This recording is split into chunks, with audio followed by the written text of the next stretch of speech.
Baik, ya, Alhamdulillah Ustadz Ridwan sudah bersama kita hadir di sini. Kita akan segera memulai ya tahap Ramadan kita pada sore hari ini. Baik, Bismillahirrahmanirrahim. Assalamualaikum warahmatullahi wabarakatuh.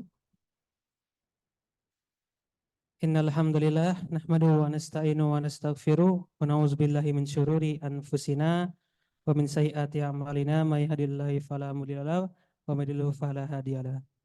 Asyhadu an la ilaha illallah wa asyhadu anna Muhammadan abduhu wa rasuluh allazi la nabiyya ba'da. Baik, alhamdulillah kita kembali bertemu di Majelis Bentala Syuhada. Kali ini edisinya spesial, edisi Tarhib Ramadan begitu. Mengingat tidak lebih dari sepekan lagi ya, kita akan bersama-sama menghadapi Ramadan. Nah, maka dari itu tentu kita perlu persiapan begitu. Dan salah satu persiapan yang terpenting adalah kita harus mencontoh ya manusia paling ideal, paling sempurna begitu, supaya kita bisa menghadapi bulan yang paling mulia ini. Untuk kita akan mencontoh dari bagaimana Rasulullah SAW menghadapi bulan Ramadan begitu ya. Apa saja kiat beliau, apa saja amalan beliau, kita akan bahas bersama Ustaz Ridwan begitu ya. Mungkin dari Ustaz Ridwan, sambung Ustaz. Oke, baik Ustaz. Langsung saja kita akan mendengarkan pemaparan Ustaz Ridwan. Pada Ustaz Ridwan dipersilahkan. Assalamualaikum warahmatullahi wabarakatuh. Waalaikumsalam warahmatullahi wabarakatuh. Innal hamdalillah nahmaduhu wa nasta'inuhu wa nastaghfiruh wa na'udzu billahi min syururi anfusina wa min sayyiati a'malina. May yahdihillahu fala mudhillalah wa may yudlil fala hadiyalah. Wa asyhadu an la ilaha illallah wahdahu la syarikalah wa asyhadu anna Muhammadan abduhu wa rasuluh. Allahumma shalli wa sallim ala nabiyyina Muhammad wa ala alihi wa sahbihi ajmain, amma ba'd. Bapak Ibu saya hormati, ya Mas-mas, Mbak-mbak yang juga saya hormati. Alhamdulillah pada kesempatan sore ini merupakan pekan terakhir di bulan Sya'ban tahun 1445 Hijriah sebelum kita memasuki bulan Ramadan. Tema yang akan kita bahas bersama ini berkaitan dengan bagaimana Rasulullah Shallallahu Alaihi Wasallam di bulan Ramadan. Bagaimana beliau menjalani hari-harinya. Maka untuk berkaitan dengan tema ini sampaikan dalam beberapa poin. Dan sebelumnya mohon maaf belum sempat menyiapkan slide, baru sekedar mencatat beberapa poin-poinnya. Tapi mudah-mudahan meskipun disampaikan secara lisan tapi tetap bisa tersampaikan materinya. Kalau pertanyaannya referensinya dari mana, ada beberapa, diantaranya dari materi yang disampaikan oleh Profesor Dr. Hasan Bukhari. Ini salah seorang imam Masjidil Haram yang juga pernah membahas tema ini. Meskipun beliau fokusnya pada bahasan yang berhubungan dengan apa prinsip-prinsip penting Rasulullah SAW dalam bulan Ramadan, di hari-hari Rasul SAW di bulan Ramadan. Jadi ada namanya istilahnya ma'alib, rambu-rambu. Kemudian juga ada penulis yang lain yang membahas tentang bentuk-bentuk kegiatan Rasul Shallallahu Alaihi Wasallam dilihat dari hubungannya dengan siapa, itu nanti pada bagian yang kedua. Nah, itu beberapa pokok-pokoknya. Kemudian nanti di sela-sela itu tentu kita akan lebih banyak mengangkatnya dengan pendekatan dari dua sumber, ya, dua sumber utama untuk Quran dan Sunnah. Tetapi sumber Quran dan Sunnah ini juga akan diperkaya dengan contoh-contoh dari Sirah Nabawiyah. Jadi sebenarnya kajian kita ini kalau mau dilihat ini masuknya dalam klaster apa gitu ya. Kita bisa masukkannya dalam klaster Sirah Nabawiyah. Ya, kajiannya dalam klaster Sirah Nabawiyah. Maka kita tidak akan banyak membahas sisi fikihnya. Meskipun tentu kalau bicara sirah tidak berarti nggak pernah nyinggung fikih sama sekali, tidak begitu. Tetapi beda dengan kalau kita sejak awal menjadikan ini dalam klaster fikih. Maka kita akan fokus pada beberapa bahasan-bahasan fikih. Misalnya dalam Sirah Nabawiyah ada nggak sih fenomena orang puasa seperti yang kita temukan di zaman sekarang? Puasa Ramadan tapi jadi sering meludah. Jadi pas di bulan Ramadan dikit-dikit meludah karena merasa ini khawatir jangan-jangan membatalkan puasa, akhirnya jadi sering meludah. Di Sirah Nabawiyah ada nggak gitu? Kan gitu. Kalau kita lihatnya dari Sirah Nabawiyah. Kalau dari sisi fikih bahasnya berbeda. Dari sisi fikih jelas. Kalau di mazhab Syafi'i itu tidak membatalkan puasa ketika air ludah itu cuma sampai di mulut. Dia membatalkan ketika sudah sampai keluar dari bibir. Kemudian disedot lagi masuk ke dalam, nah itu membatalkan. Bedanya dengan air dahak. Ya, kalau dahak ketika kita batuk lalu mengeluarkan dahak, kalau sudah sampai di melewati tempat keluarnya huruf kha, ya kha, sudah keluar, sudah sampai di lidah, dimasukkan lagi batal. Ya, ya batal puasanya. Itu bahasan fikihnya. Ya. Tapi kita tidak sedang membahas fikih. Ya. Kalau nanti membahas fikih tentu akan berbeda model kajiannya. Ya. Itu kira-kira pengantarnya. Nah, kalau kita bicara tentang hari-hari Rasulullah SAW di bulan Ramadan, kita akan terlalu panjang membahasnya kalau disebutkan satu persatu. Tetapi kita akan menyebutkan pertama rambu-rambunya, kemudian yang kedua bentuk-bentuk interaksi dengan siapa, dan lalu kemudian kita akan sebutkan beberapa contoh-contohnya. Ini tentu mempertimbangkan beberapa hal. Pertama mempertimbangkan kesiapan pematerinya, dan yang kedua mempertimbangkan waktu yang tersedia. Jadi begitu kira-kira. Mungkin pertimbangan pertama lebih dominan kesiapan pematerinya karena bahannya jangan udah habis nanti sebelum waktunya habis. Ya, kita mulai dari yang pertama. Kira-kira apa ma'alim, apa rambu-rambu yang bisa dijadikan acuan untuk melihat bagaimana hari-hari Rasulullah SAW di bulan Ramadan.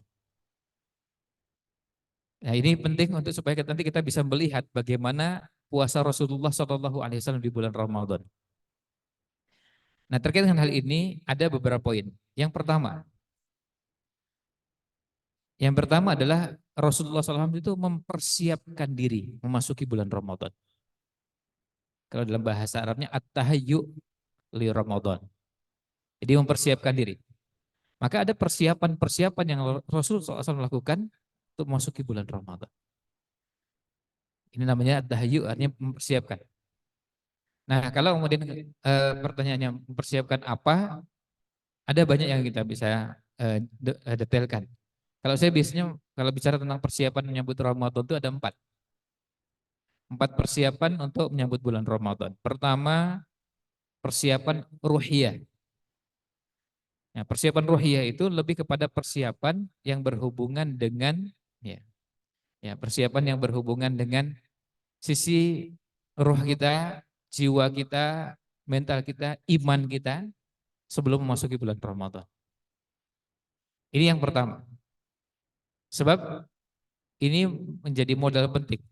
Kenapa rohiyahnya? Karena ayatnya ya ayyuhalladzina amanu. Seruannya ditujukan pada orang beriman. Berarti ini sisi rohiyahnya. Lalu hadisnya. Kalau ya ayyuhalladzina amanu kutiba alaikumusiyam kama kutiba alal ladzina min qablikum la'allakum tattaqun.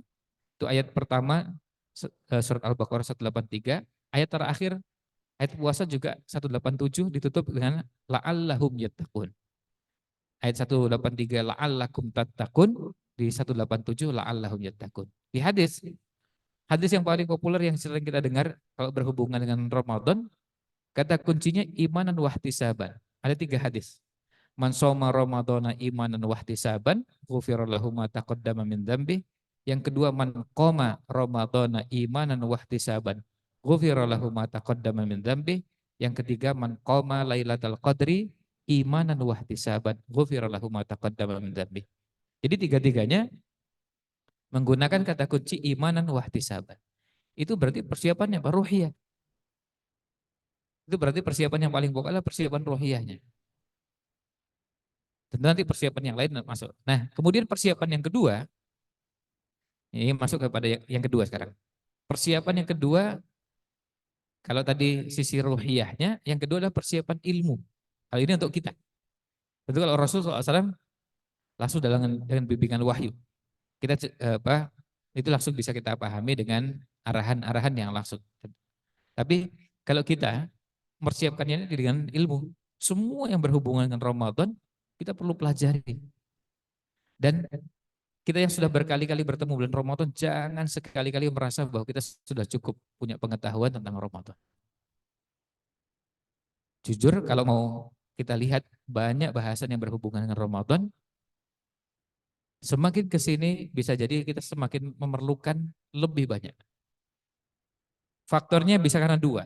Bisa karena sebetulnya basis sebelumnya yang memang belum kokoh, belum banyak. Yang kedua, kita ini ketemu dengan beberapa persoalan yang sekarang ini kita hadapi, semakin terbukanya media sosial yang sekarang ini ada, yang belajar malah bisa semakin bingung.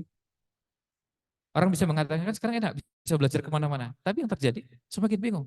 Bayangkan, saya punya jamaah pengajian tadi ini telepon berkali-kali dari sejak subuh tadi. Tapi saya nggak bisa ngangkat terus karena pas telepon pas lagi, ya pas gini juga, ditelepon pas pengajian. Telepon yang kedua pas pengajian lagi. Yang ketiga pas pengajian lagi. Jadi nggak pernah sambung. Tapi saya tanya, pesannya apa sih? Ini mau tanya, saya ini sebutkan contohnya. Bayangkan ini pengajian. Beliau ini sudah ngaji sama saya lebih dari 10 tahun. Meskipun ngajinya sesekali datang dan pergi. Lalu tanya, itu kalau sholat witir kan salah satu hadisnya menyebutkan caranya 21. Yang dua itu niatnya apa? Saya bilang niat witir. Kan nggak ganjil maksudnya. Tapi kan genap. Masih dua salam terus satu salam. Terus jadi niatnya apa? Ya, saya bilang niat witir. Jadi ternyata baru mendapatkan penjelasan bahwa yang namanya witir itu ganjil. Jadi kalau 21 nggak dianggap witir. Terus kalau gini, saya bilang gini aja Pak. Saya kalau jawab PKN juga susah. Saya sodorkan hadisnya dengan asarnya juga. Ada hadis, ada asar.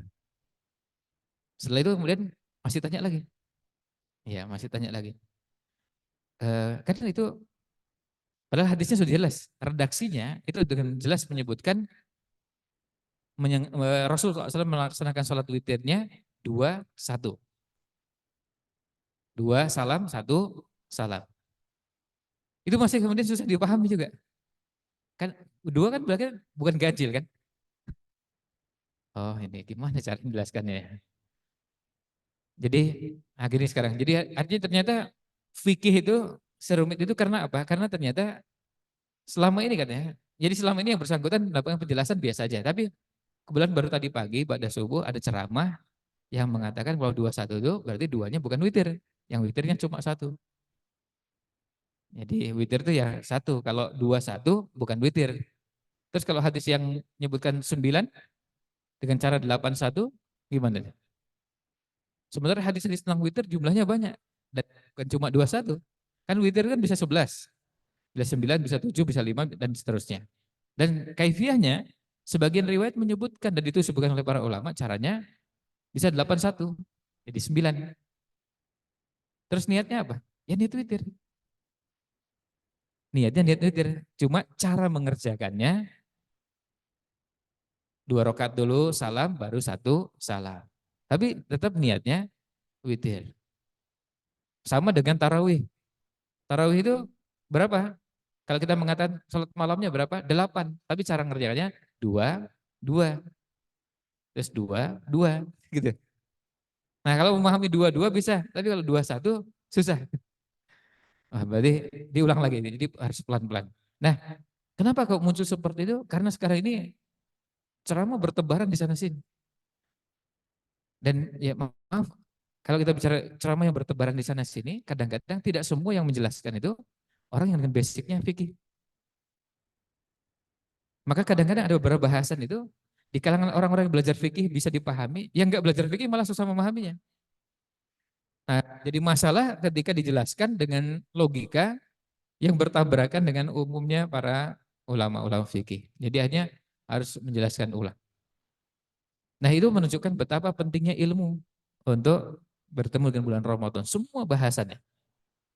Tentu saya sebutkan contoh itu hanya barusan itu karena sekarang ini kita mendapatkan ceramah dengan berbagai macam modelnya, dan ada persoalan yang berhubungan fikih, akidah, akhlak, dan hal-hal yang berhubungan dengan Ramadan. Masalahnya ketika yang ceramah itu ada sebagian yang sebenarnya menyimpulkan sendiri bahasan-bahasan yang berhubungan dengan Ramadan. Ya, ini persoalannya. Nah, kalau ini bedanya ya. Ini termasuk juga titip pesan kepada para ikhwan dan akhwat yang bisa bahasa Arab. Memang saya sarankan jangan dengan ceramah bahasa Indonesia. Dengar langsung ceramah pakai bahasa Arab aja. Karena isinya selain daging semua, memang juga ada rujukannya yang jelas. Dan di Timur Tengah itu kan kalau sudah bicara bahasan-bahasan tertentu umumnya yang bicara itu yang kompeten. Kalau di kita yang viral, yang belum tentu kompeten, belum tentu punya kapabilitas di situ. Jadi makanya kita bingung kadang-kadang ini penjelasannya bagus. Sebenarnya bagus itu kurangnya apa deh? Cara penyampaiannya bagus. Oh ya, ini. Ya, karena beberapa ustadz itu ada yang mumpuni, cara penyampaiannya nggak menarik sama sekali. Cara penyampaiannya nggak bagus, meskipun mumpuni. Ya. Tapi isinya bagus. Nah, sementara kalau yang berbahasa Arab itu enak. Itu yang dengar ceramah berbahasa Arab itu kita memang nggak pernah cari retorikanya bagusnya bagus, yang penting isinya bagus itu selesai. Makanya ceramah sampai 1,5 jam pun kita dengerin semua.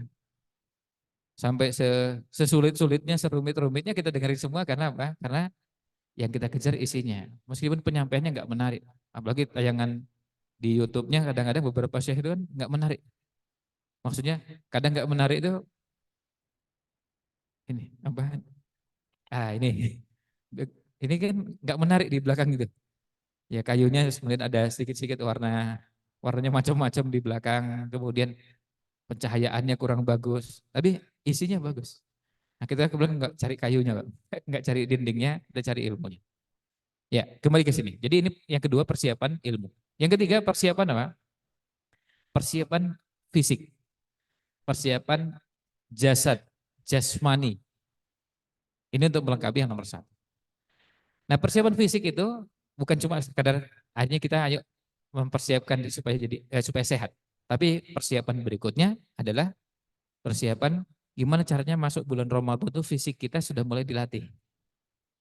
Kenapa kok ada? Nah ini nyambung ke bahasan yang tadi kita sampaikan di poin pertama tadi, ma'alim tadi atau rambu-rambunya. Bahwa ketika Nabi SAW memasuki bulan Ramadan, beliau juga puasa di bulan Sya'ban. Bahkan Aisyah mengatakan Rasulullah SAW itu banyak sekali berpuasa di bulan Sya'ban. Artinya bulan Sya'ban itu hampir sebagian besar beliau puasa.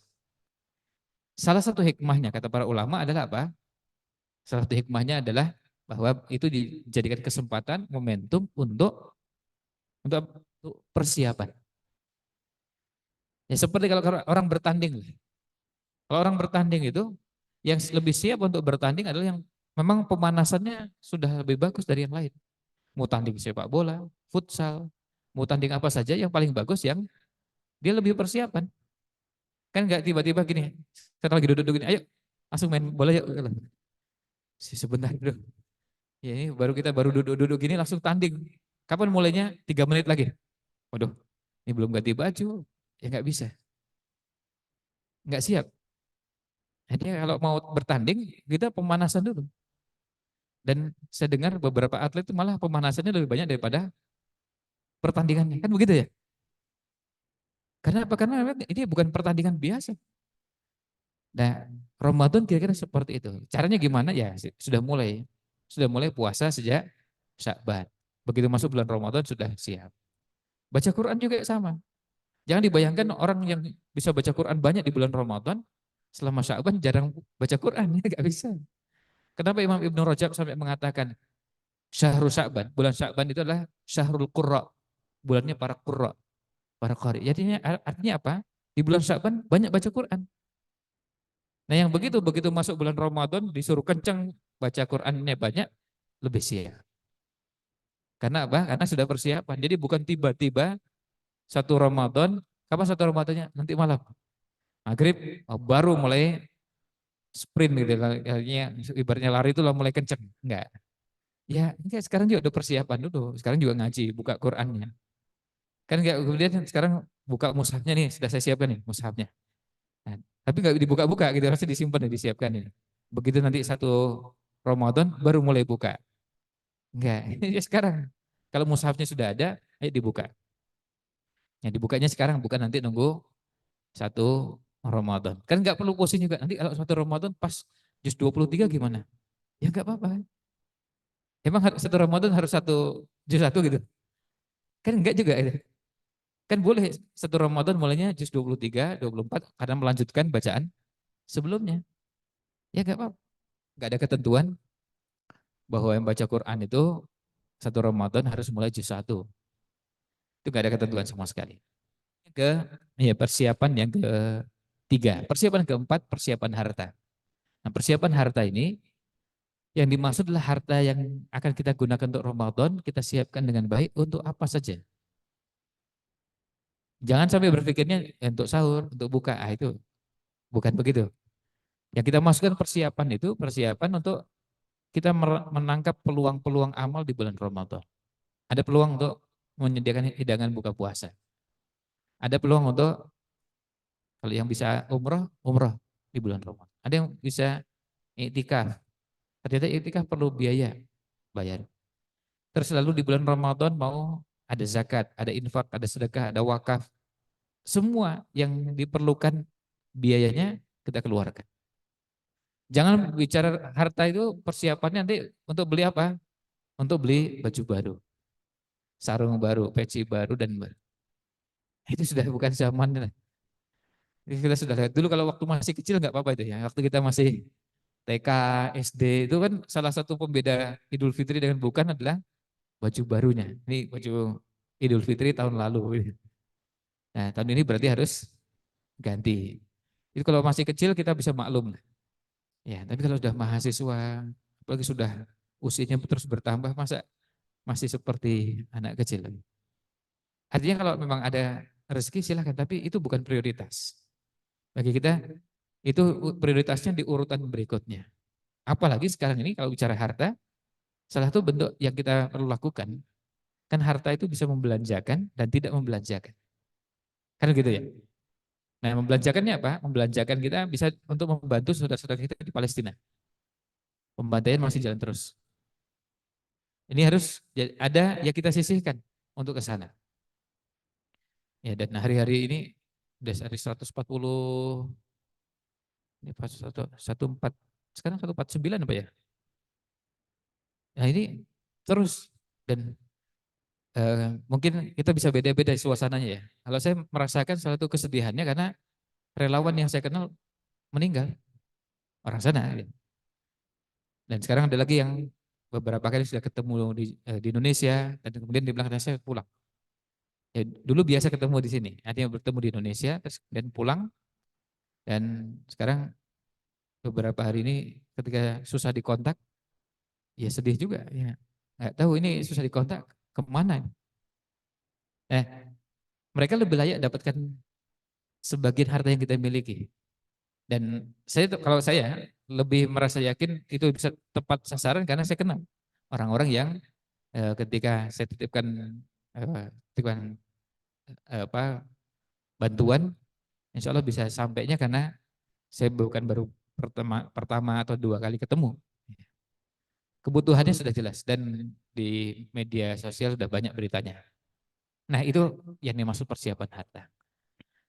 Kembali ke ma'alim tadi ya. Ma'alim tadi kita sampaikan baru poin 1 bahwa Nabi SAW itu mempersiapkan diri. Mempersiapkan diri masuki bulan Ramadan. Yang kedua, rambu yang kedua, bagaimana Ramadannya Rasul Shallallahu Alaihi Wasallam adalah beliau punya cita-cita yang tinggi, memasang target yang tinggi di bulan Ramadan. Jadi itu kita lihat dalam beberapa hal. Coba lihat hadis tentang bagaimana dermawannya Rasulullah SAW. Bahwa karena Rasulullah SAW ajwa dan nas. Rasulullah SAW adalah orang yang paling dermawan. Bayangkan sahabat Tolha bin Ubaidillah yang lahir 26 tahun sebelum hijrahnya Nabi Muhammad SAW dan wafat 26 tahun setelah wafatnya Rasul Shallallahu Alaihi Wasallam. Beliau itu sahabat Tolha ini dijuluki Tolhatul Fayyad, Tolhatul Jud, Tolhatul Khair, Tolha yang sangat dermawan. Itu belum apa-apa dibanding dermawannya Rasul Shallallahu Alaihi Wasallam. Artinya yang ini sudah sangat dermawan dibanding Rasul SAW ternyata masih kalah. Nah, di bulan Ramadan, hadisnya lanjutannya, wa kana ajwada ma yakunu fi Ramadan. Di bulan Ramadan lebih dermawan lagi. Kita susah bayangkannya gimana caranya. Di luar Ramadan sudah dermawan, nggak usah ditambah aja. Dengan standar yang sama di luar Ramadan saja itu sudah sangat dermawan. Terus di bulan Ramadan lebih dermawan lagi. Terus gimana caranya? Sampai digambarkan karihil mursalah, seperti angin yang bertiup kencang. Seperti angin yang bertiup kencang tuh ya apa bablas. Nah, kan kalau orang dermawan itu artinya ketika membantu itu sudah nggak pakai mikir-mikir. Nih, nyoh, nih. Jadi artinya memberikan tuh seperti seperti nggak terlalu banyak pertimbangan. Tentu mempertimbangkan. Tapi saking dermawannya itu kesana kemari itu entengnya luar biasa. Dan saking cepatnya seperti rihil musa, artinya angin yang bertiup kencang.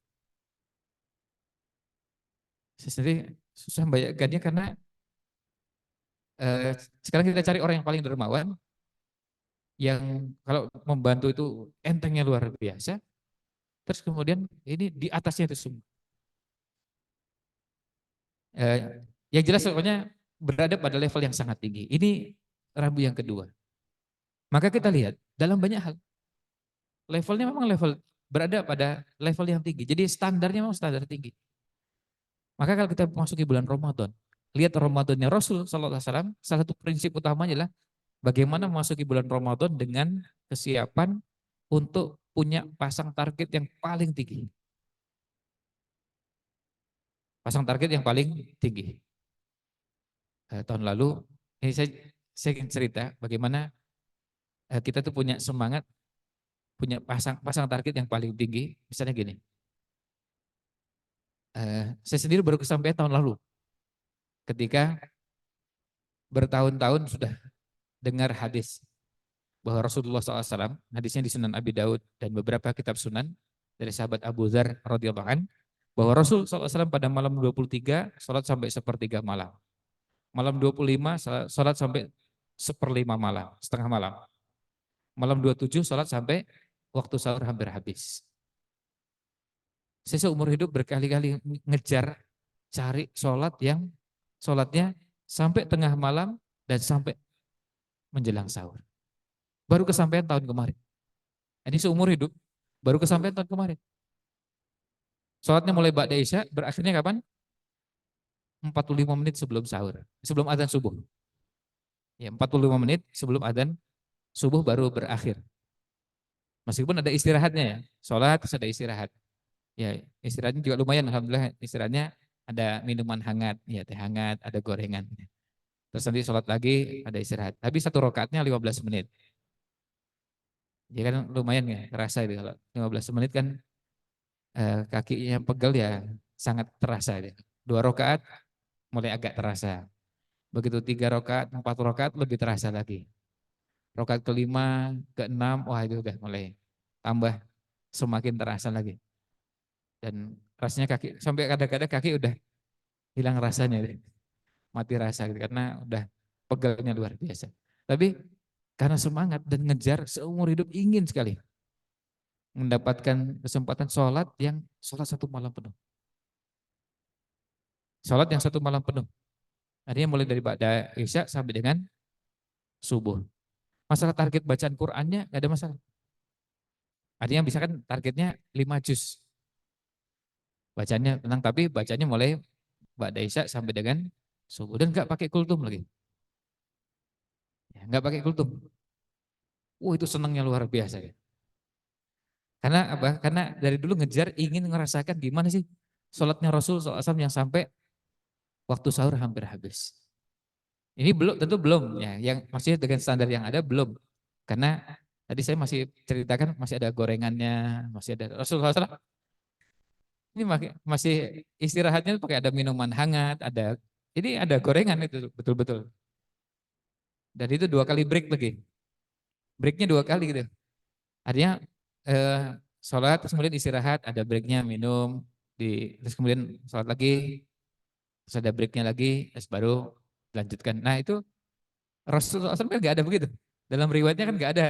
Riwayatnya istirahat dulu, terus makan-makan, minum-minum, kemudian itu nggak ada. Saya belum pernah nemukan riwayatnya deh. Artinya jelas masih di bawahnya, tapi agak lumayan. Ya, ya agak lumayan tuh maksudnya gimana rasanya sholat semalam penuh. Ya. Saya bawa ponakan, saya bawa keluarga, 8 gitu, saya ajak semua, ayo biar ngerasakan. Anak-anak, anak dan ponakan yang semuanya hampir semuanya hafid semua, saya ajak. Biar ngerasakan. Karena kalau yang sudah hafal Quran cenderung lebih bisa menikmati. Sholat yang lama itu lebih bisa dinikmati ketimbang yang tidak hafal Quran. Karena semakin banyak bacaan yang dibaca, dia menikmati bacaan itu. Ya, semakin bisa menikmati menikmati bacaan yang didengarkan. Karena apa? Karena sudah hafal dengan yang dibaca. Di Mesir ada masjid seperti itu.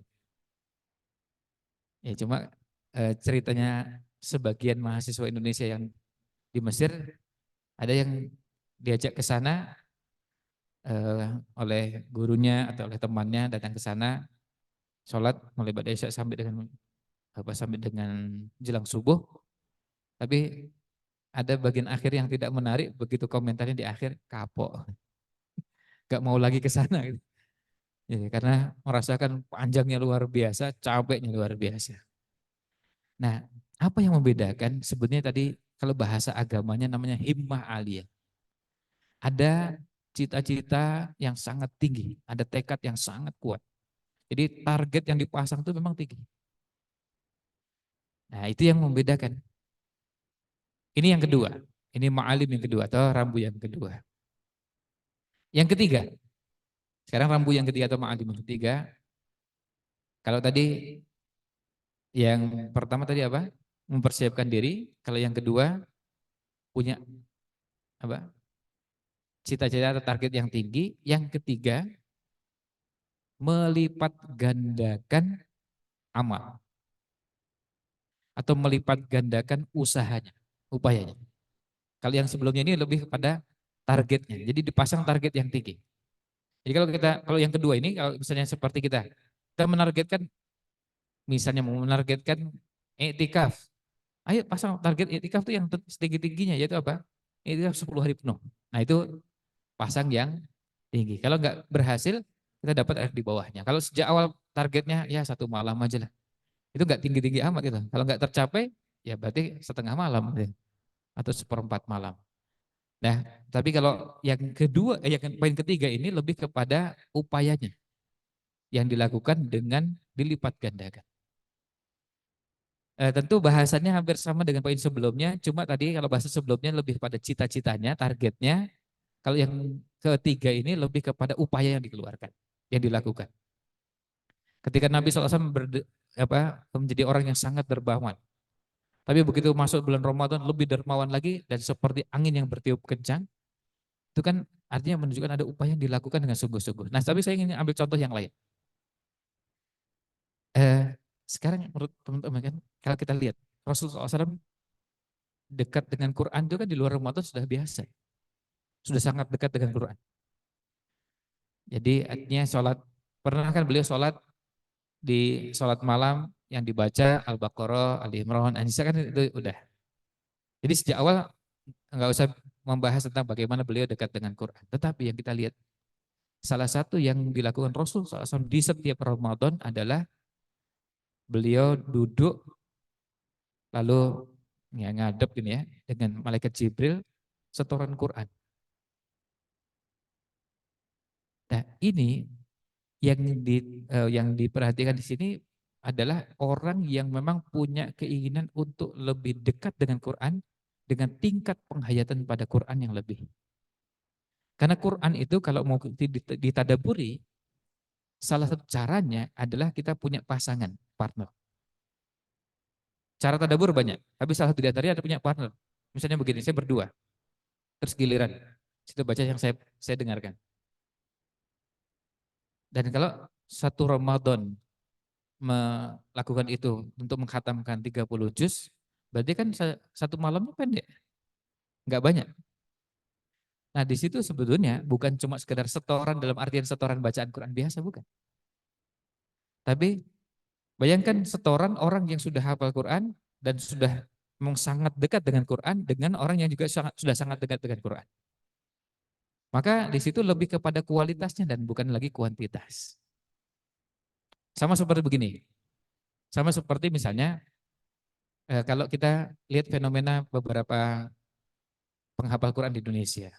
Kenapa kok kita sulit bisa mencapai seperti yang dilakukan oleh teman-teman di beberapa negara, misalnya di Sudan.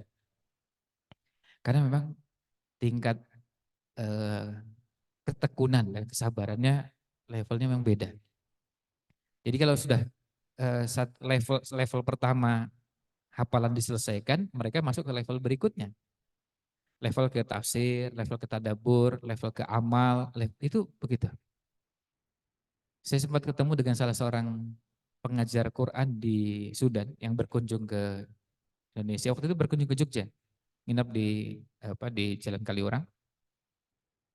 Saya tanya, sudah berapa kali eh, murojaah hafalan Quran? Murojaah hafalan Qurannya sudah berapa kali? Dia bilang 500. 500 maksudnya apa? 500 kali murojaah hafalan Quran. 500 kali. Jadi hafalan Quran yang sudah ada, dia ulang sudah sampai 500. Terus kemudian setelah itu dia sudah bisa naik setelah beberapa tahun berselang, lalu sudah sampai 1000. Gurunya sudah sampai 5000. Nah, kalau kita lihat eh, yang dimiliki bukan cuma sekedar kuat hafalan, tapi orang itu sangat lembut sekali hatinya. Dia waktu sudah 500 kali hafalan itu usianya baru 23 tahun.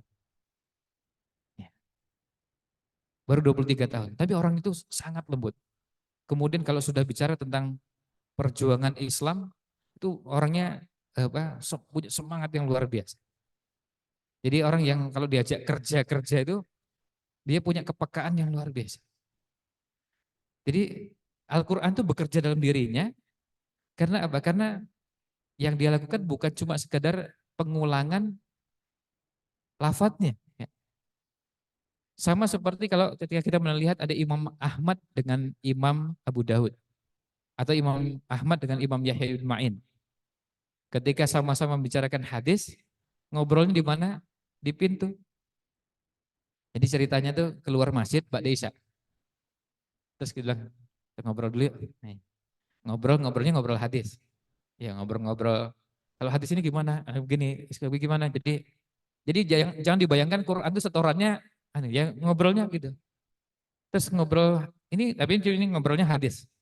Begitu ngobrol hadis itu, lalu bicarakan kalau hadis ini begini. Kalau yang saya pahami begini, terus Anda begini diskusi lama. Terus ngobrolnya itu di pintu masjid. Tahu-tahu adzan subuh. Adzan subuh ya. Enggak kerasa itu. Atau adzan subuh itu bayangkan sampai itu enggak makan, enggak ada minum, enggak ada istirahat, enggak tidur, enggak apa. Jadi saking kuatnya semangat itu. Bayangkan mulai ba'da Isya itu. Pulang sholat Isya. Pulang sholat Isya, zikir, sholat sunnah, terus kemudian ketemu di masjid, ngobrol-ngobrol dulu. Ngobrol-ngobrol tapi ngobrolnya enggak kerasa, tahu-tahu terdengar adzan subuh. Maka itu sebetulnya yang perlu dipahami oleh sebagian orang yang lalu mengatakan bahwa membicarakan ilmu itu lebih utama daripada sholat sunnah. Itu pertama dilakukan kadang-kadang, bukan berarti lalu biasa nggak pernah sholat malam atau nggak sholat malam. Yang kedua, ngobrolnya memang ngobrol-ngobrol ilmu yang kadang-kadang nggak terasa. Saking kuatnya semangatnya, itu sampai kuat duduk dalam waktu lama. Nah, tentu kalau bicara nanti pada sisi ini, ulama-ulama kita punya contoh yang banyak. Saya ketika umroh tahun lalu, ketemu mahasiswa Islam Madinah yang tahun lalu itu baru tahun 2022 ya, maaf. 2022 baru selesai naskah disertasinya untuk disodorkan kepada pembimbing. Lalu saya tanya, berapa tebalnya? Ya, 2.700 halaman. Nah, terus kemudian setelah itu setahun kemudian saya ketemu tahun kemarin 2023, alhamdulillah baru selesai ujian. Terus saya tanya, selama nggarap ini, selama sekian tahun, antum belajar sehari berapa jam? Jawabnya 11. Iya, 11 jam. Ya, saya nggak bisa lebih dari itu karena harus ternak teri, ngantar anak, ngantar istri, ngantar, oh sih, itu istilah. Masih ngantar anak, ngantar istri kan, antar anak sekolah pagi, kemudian ngantar istri gini, kadang nanti lagi dijemput. Kan ini bagian yang tidak bisa ditinggalkan. Jadi nggak bisa duduk, ya nggak bisa apa, dukun ya, duduk tekun. Ya, berada di depan buku, apa, komputer, depan buku, kemudian mencatat, menelaah, itu nggak bisa sepenuhnya bisa dimaksimalkan karena kadang-kadang harus berbagi dengan kegiatan yang lain. Tapi kita lihat luar biasa, sehari 11 jam ya, diluangkan untuk itu. Nah, sehingga pada saat diskusi ngobrol itu, karena sudah terbiasa ngobrol yang serius, ketika kita ngobrolnya yang nggak kurang bermanfaat, kita jadi merasa terganggu karena waktu itu habis terbuang hanya untuk ngobrol yang kurang bermanfaat. Kembali ke bahasan kita. Jadi ini yang dinamakan mudha'afah, yang melipat gandakan. Melipat gandakan amal. Melipat gandakan usaha-usaha. Melipat gandakan kerja-kerjanya. Jadi begitu masuk bulan Ramadan memang standarnya nggak biasa-biasa. Targetnya tinggi dan kerjanya pun juga begitu. Usaha yang dilakukan juga begitu. Maka setiap peluang yang dilakukan ya dikerjakan bukan dengan asal-asalan. Nah, itu poinnya. Jadi pada saat puasa yang dikerjakan bukan cuma yang penting puasa. Enggak begitu. Tapi puasa gimana caranya dikerjakan dengan penuh kesungguhan sehingga kualitas puasanya berbeda dengan biasanya. Sebab kalau gini, kalau sekedar tidak enggak makan, maaf dibanding dengan beberapa hewan kan kita kalah ya. Kan ada hewan yang kuat enggak makan dalam waktu lama kan? Beruang berapa lama itu? Iya, pokoknya lama gitu ya. Ada beruang, ada penguin, ada apa lagi gitu yang kan, terus juga unta. Kan itu kalau misalnya kita bicara tentang hewan-hewan yang puasa gitu Mas ya. Enggak makan dalam waktu lama, dalam waktu sekian jam, sekian hari dan seterusnya kan kita lihat banyak itu. Tapi kan kalau yang dikerjakan bukan cuma sekedar tidak makannya gitu. Kalau cuma tidak makan kita kalah sama hewan, kalah sama binatang. Kalau tidak sekedar tidak makan. Nah, tapi ada yang dilakukan lebih dari itu. Nah, ini modalnya semangat. Poin yang terakhir, yang keempat adalah ini rambu yang berkaitan dengan puasanya Rasulullah SAW, Ramadannya Rasulullah SAW adalah menjadikan setiap amal yang dikerjakan sebagai tangga untuk mewujudkan ketakwaan. Jadi ketika masuk bulan Ramadan itu, apapun yang dikerjakan, itu dikerjakan dalam kerangka mewujudkan ketakwaan. La'allakum tattaqun, la'allahum yattaqun. Jadi bukan sekedar kayak tadi misalnya, yang penting nggak makan. Oh iya, hewan juga ada yang nggak makan. Unta itu kuat dalam waktu lama nggak minum. Tapi bukan itu, kan bedanya kalau unta nggak mewujudkan ketakwaan kan gitu. Apa bedanya di situ? Unta tadi beruang, terus apa penguin, terus apa lagi itu. Ada hewan-hewan yang tahan dalam waktu lama, tapi kan bukan mewujudkan ketakwaan.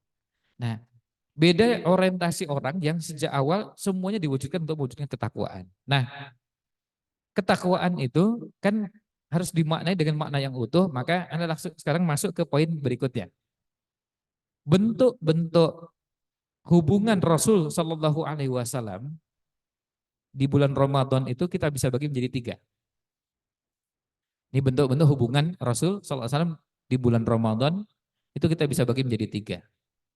Untuk menggambarkan bahwa sisi kemanusiaan beliau itu di bulan Ramadan bisa terwujud secara utuh sebagai hamba Allah, sebagai suami, sebagai ayah, sebagai pengusaha, sebagai pemimpin, sebagai panutan, itu semuanya terwujud dalam bulan Ramadan. Diringkaskan menjadi 3. Yang pertama, hubungan Rasul sallallahu alaihi wasallam dengan Allah Subhanahu wa taala. Ini hubungan Rasul sallallahu alaihi wasallam dengan Allah Subhanahu wa taala. Ini penting untuk ditekankan supaya kemudian memotivasi kita di bulan Ramadan tuh beliau fokusnya beribadah luar biasa, entah itu dengan sholat malamnya, dengan puasanya, dengan zikirnya, dengan baca Qur'annya, yang hubungannya dengan Allah SWT dapat porsi yang luar biasa dan kesungguhannya tadi kita sudah sebutkan di poin sebelumnya. Ini hubungan dengan Allah SWT. Saya persingkat bahasan ini penjelasannya karena saya rasa cukup dengan poin-poin sebelumnya, tapi saya lanjutkan dengan yang kedua. Hubungan dengan keluarganya. Kenapa kan ini perlu kita lengkapi? Karena gini, jangan sampai begitu masuk bulan Ramadan, kita menjadi orang yang sangat taat beribadah, tapi mengabaikan keluarga. Istri, anak nggak dapatkan perhatian. Dan itu tidak temukan pada Ramadannya Rasulullah Shallallahu Alaihi Wasallam. Di bulan Ramadan beliau tetap berinteraksi dengan keluarganya, dengan istrinya, bahkan kita lihat pada saat Rasulullah Shallallahu Alaihi Wasallam di bulan Ramadan ketika berinteraksi dengan istrinya itu malah justru pada saat fokus beribadah kepada Allah SWT. Salah satu hadis yang sahih menyebutkan tentang bagaimana Nabi SAW ketika iktikaf. Bayangkan, ini iktikaf. Artinya iktikaf itu kan orang sebetulnya sedang fokus pada Allah SWT. Iktikaf itu kan kita nggak mau disibukkan dengan jualan, bisnis, nggak mau disibukkan dengan urusan-urusan duniawi yang macam-macam, kita fokus ibadah. 10 hari terakhir. Hanya yang disarankan, dianjurkan cuma 10 hari dalam setahun. Ya kalau ini mau bicara tentang persentase kan kecil ya. 10 hari dari 355 hari. Kan sedikit. Nah, sedang fokus seperti itu sampai kemudian bayangkan beliau ketika iktikaf nggak keluar-keluar, nggak jenguk orang sakit, nggak ini, nggak itu, yang kerjaan-kerjaan yang lain dihentikan untuk sementara. Tetapi dengan keluarganya beliau tetap berinteraksi. Apa yang beliau lakukan? Salah satu bentuk interaksinya adalah rumah Rasul SAW yang rumahnya Aisyah itu kan, kalau ini saya ilustrasikan seandainya ini belakang saya ini kiblat ya. Kalau kita sholat menghadap kiblat ke sini. Ini kiblat yang sana, ini soft pertama, rumah Rasul SAW di pojok kiri depan. Kalau yang pernah ke Madinah, ini Raudhah, sebelah kiri depan adalah makam Rasul SAW yang dulunya rumahnya. Di situ ada lubang yang sebenarnya lubang akses yang cukup agak besar ya. Yang Nabi SAW ketika iktikaf, karena iktikaf itu kan nggak boleh keluar dari masjid. Maka apa yang beliau lakukan? Beliau buka dan kemudian beliau cuma masukkan kepalanya ke rumah. Masukkan kepalanya ke rumah, di rumah ada Aisyah. Badannya tetap di masjid. Jadi nggak keluar dari masjid. Nah kemudian di situ bukan cuma ngobrol, sampai dikeramasin sama Aisyah. Sampai dikeramasin. Di situ banyak pelajaran yang kita dapatkan. Selama iktikaf beliau juga ternyata tetap menjaga kebersihan badan.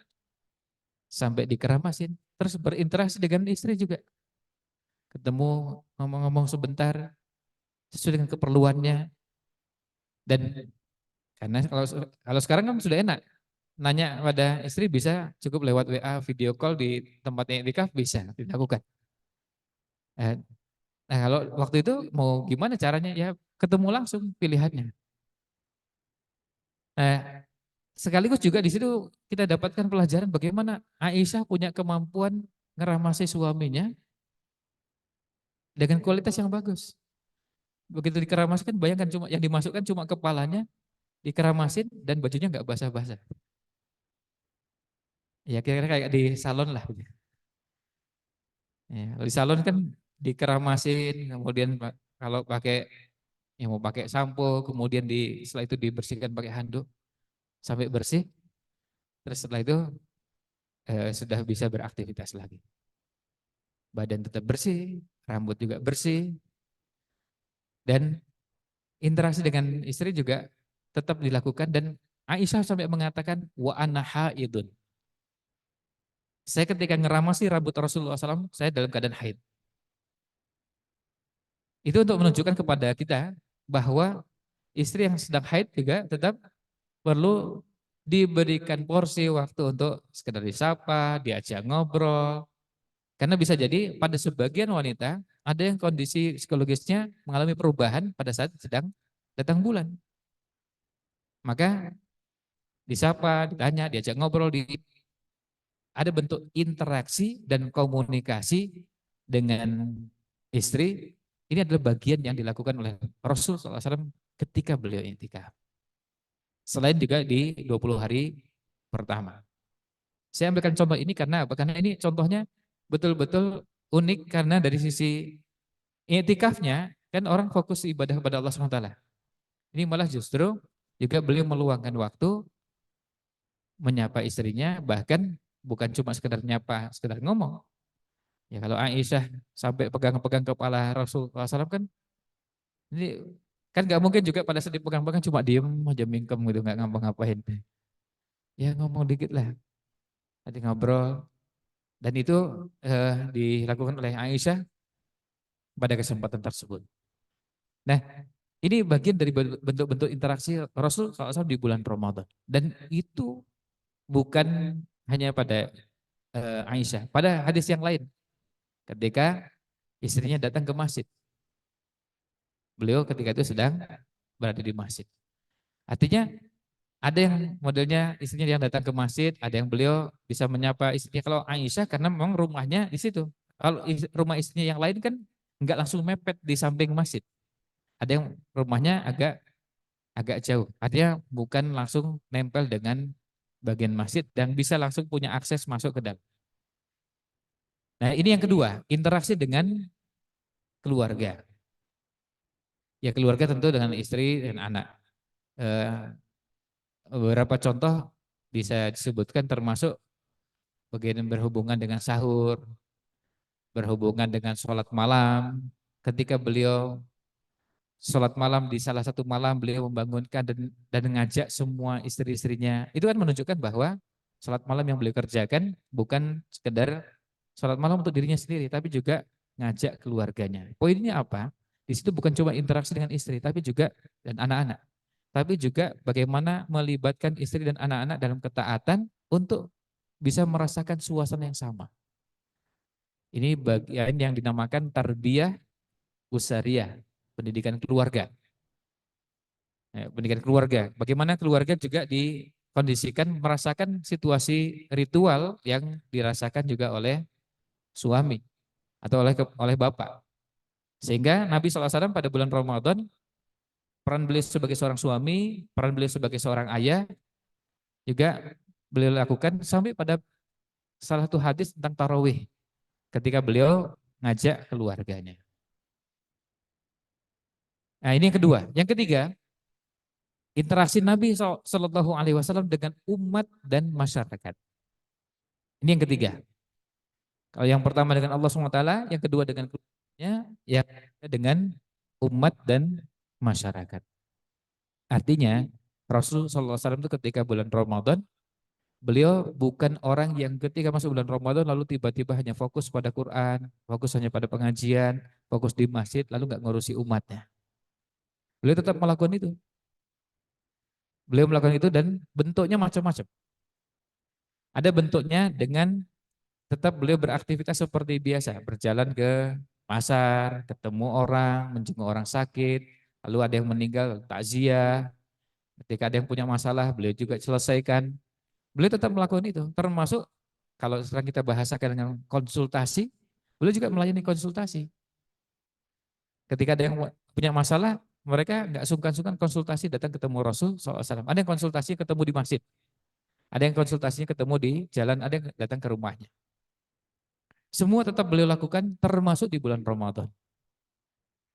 Dan kalau kita lihat cara Nabi SAW melayani masyarakat, melayani umatnya.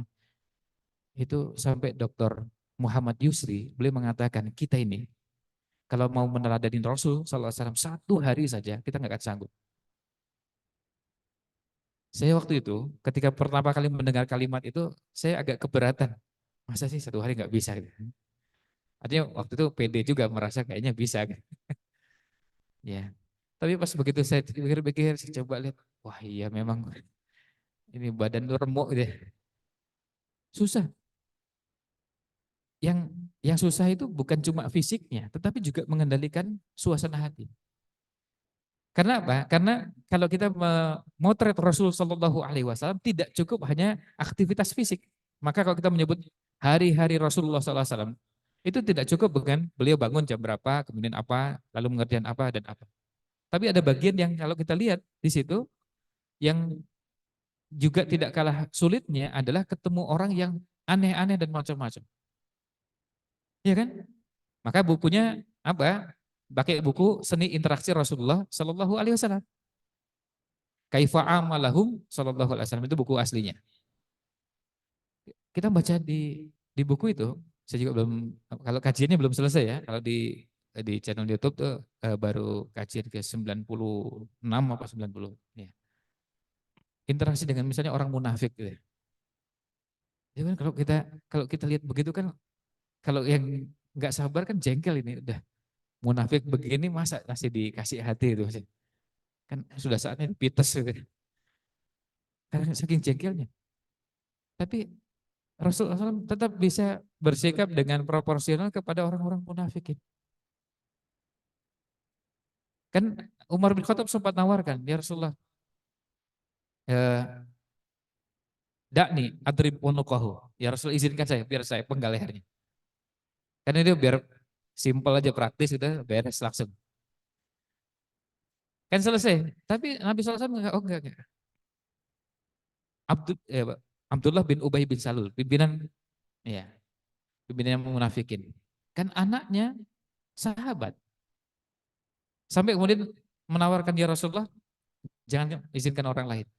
Kalau memang bapak saya sudah harus di penggal lehernya, biar saya yang bawakan kepalanya pada Anda. Sebab saya nggak bisa lihat nanti kalau ada orang yang menjadi pembunuh bapak saya lihat di tengah jalan.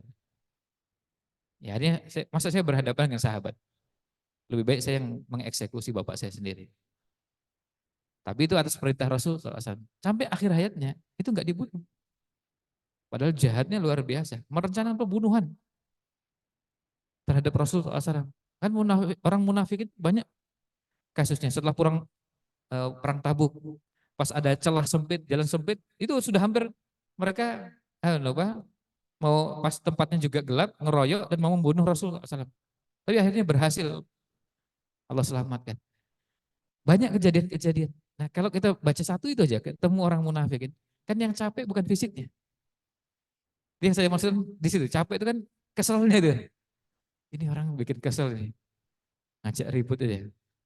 Nah, bisa dia ketemunya cuma sebentar, tapi menguras menguras rasa gitu ya. Dan rasanya kesel dan jengkel gitu. Ini cuma satu, belum ketemu nanti ketemu orang kafir, ketemu orang apa? Kalau dari segi usia dari mulai anak-anak, remaja, dewasa, lansia, kemudian laki, perempuan, ada orang kafir, orang kafirnya juga ada yang Yahudi, ada yang Nasrani, ada yang Majusi, ada yang musyrik. Terus lalu ketemu orang munafik, ada orang yang baru masuk Islam, ketemu orang yang macam-macam. Kalau kita baca buku itu jangan baca semua, baca daftar isi aja. Kita kan lihat, ya Allah ini ketemu semuanya, ya kita ketemu sehari-hari. Tapi kan kita sehari aja, kita ketemu orang yang memperlakukan orang sesuai dengan porsinya masing-masing, kan susah. Dan ini tokoh ini, gimana caranya memperlakukan tokoh? Pimpinan kabilah, beliau memuliakannya. Terus kemudian ada orang yang penasaran. Bayangkan ada orang penasaran tanda kenabian. Dikasih tahu bahwa Nabi SAW itu satu ciri kenabiannya kan di sini. Ada daging yang jendul gitu di bagian belakang ini. Ada sahabat yang penasaran ingin itu. Lalu Nabi SAW bilang gitu ya. Dan beliau peka itu. Nah itu persoalan kepekaan juga. Beliau tahu, saya tahu kayaknya kamu ingin lihat ya. Nah, terus dibuka kan. Dan lalu bukan cuma lihat, ada sahabat yang bisa megang langsung tanda kenabian Rasul Sallallahu Alaihi Wasallam. Ya kita bahas bukan tanda kenabiannya, tapi beliau pekanya itu. Lihat ada orang kepingin ini, ada orang datang. Nah ini ketemu. Nah, sekarang kalau tadi yang belum sebutkan adalah ketemu orang yang berbuat maksiat. Datang lalu menyampaikan ya Rasulullah idzan li bizina. Ya Rasulullah izinkan saya untuk berzina. Nah, ini kan Nabi SAW ketika ketemu begitu, beliau kan tetap tenang kan? Kayak emosi itu sudah, sebentar, sini. Lalu diajak ngobrol berdua. Terus ditanya, itu kalau ada orang mau berzina sama ibumu, kamu terima enggak? Kalau ada orang berzina dengan adikmu, kakakmu, bulekmu, budemu, dan disebutkan satu persatu, diajak ngobrol dulu. Sampai ya enggak, saya enggak terima. Termasuk kalau yang bersangkutan sudah berumah tangga, kira-kira ada orang berzina dengan istrimu, terima enggak? Oh ya enggak, dia enggak terima gitu. Ya sama orang juga enggak terima. Ya, terus setelah diajak, logikanya udah jalan, terus kemudian nyambung, setelah itu baru didoakan. Di akhir didoakan mudah-mudahan Allah bersihkan hatinya, dan setelah itu selesai. Nah menyelesaikan masalah, nah itu poin ini yang ingin saya sampaikan di sini adalah bagaimana Nabi SAW juga di bulan Ramadan menyelesaikan masalah yang macam-macam tadi. Jadi capeknya luar biasa. Dan itu seharian sampai kalau kita pikir ini kapan waktu istirahatnya dia. Kalau kita kan ya banyak ya ya kalimat yang kadang-kadang disampaikan dengan bahasa yang kelihatannya guyonan tapi itu kadang-kadang ada sisi benarnya ya. Ketika bedanya adalah sedikit dengan sedikit-sedikit. Rasulullah SAW sedikit tidurnya, kita sedikit-sedikit tidur. Rasulullah SAW sedikit makannya, kita sedikit-sedikit makan. Rasulullah SAW ya sedikit-sedikit. Ya, kalau Rasulullah SAW sedikit, kita sedikit-sedikit. Ya.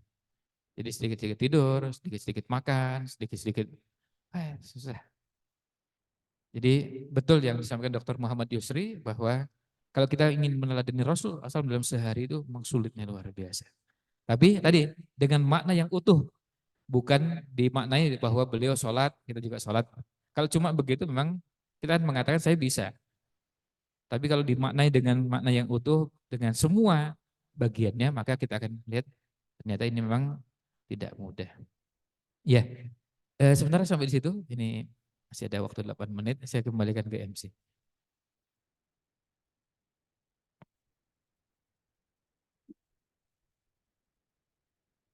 Baik, jazakumullah khairan pada Ustaz Ridwan atas tadi ya menjelaskan kepada kita terkait bagaimana Rasulullah menghadapi Ramadan gitu ya. Ternyata selain amal beliau yang punya cita-cita yang tinggi begitu ya terhadap amal, namun juga tidak melupakan aktivitas dengan keluarganya dan juga terhadap masyarakat itu ya poin pentingnya.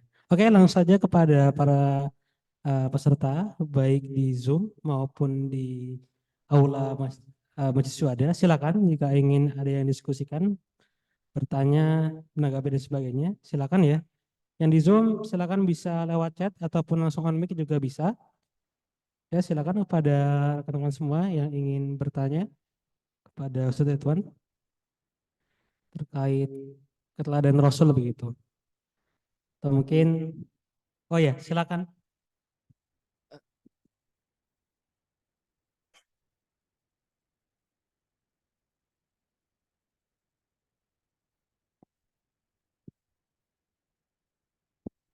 Bismillahirrahmanirrahim. Assalamualaikum warahmatullahi wabarakatuh.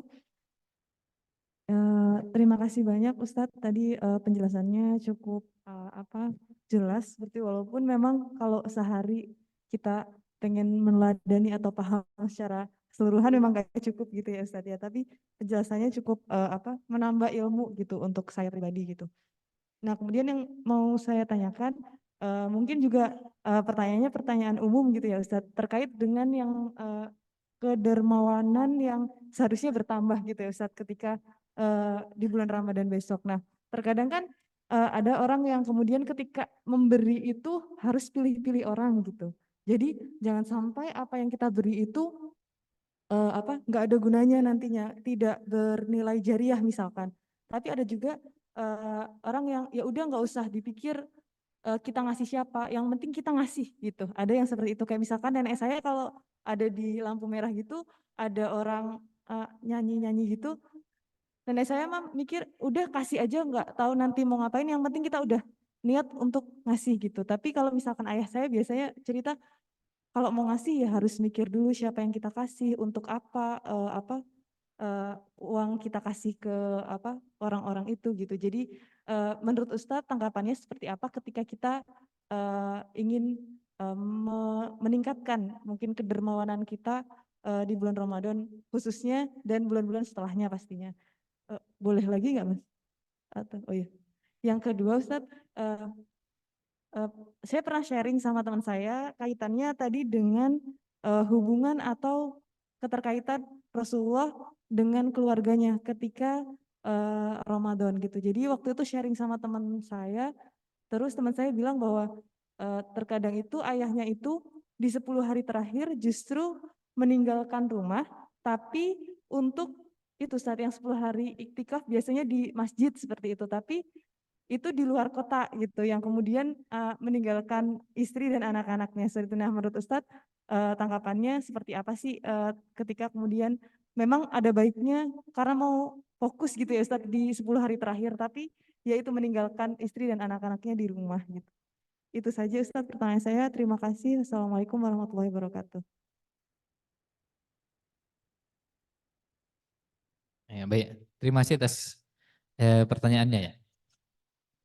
Yang pertama, kalau kedermawanan.